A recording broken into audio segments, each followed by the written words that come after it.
Aramutse motari? Aramutse. Ngo usanze mu kazi ahangaha ibere mu kazi kawe ko gutwara abagenzi kuri moto. Yego. Nashaka kubaza ikibazo gitoya kijyanye no mu kazi ukora, ndabona uru rubyiruko umeze neza urasobanutse.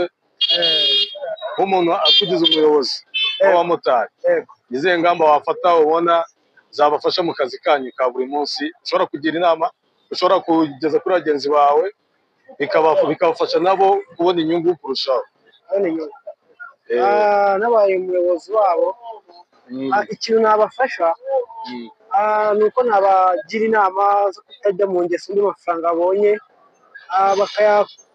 bakayashyira mu kibina bakazagabana mu mwaka, ubundi bakiteza imbere. Ubundi iyo ufashe amafaranga ukayashyira ahantu, umwaka ujya kurangira yariyongereye, yarabaye menshi. Icyo gihe ubasha gutera bije ikintu kinini. Ikindi wenda nakubaza, iyo urebye mu kazi mukora ka buri munsi, ni nk'izihe mbogamizi mubona, ni nk'ikihe cyifuzo waba wumva wageza ku bantu batandukanye avuga ati iki cyadufasha natwe abamotari akazi kacu kakarushaho kugenda neza? Ikintu mbona badufasha cyangwa se nk'icyifuzo kugira akazi kacu komeze kugenda neza, hari nk'igihe uparika nk'ahantu kandi uhasize nk'umuntu umujyanye nawe ukaparika nk'ahantu ariho akora, ugasanga bajya barakwandikira. Icyo kintu ni imbogamizi cyane, bitewe kiratubangamira.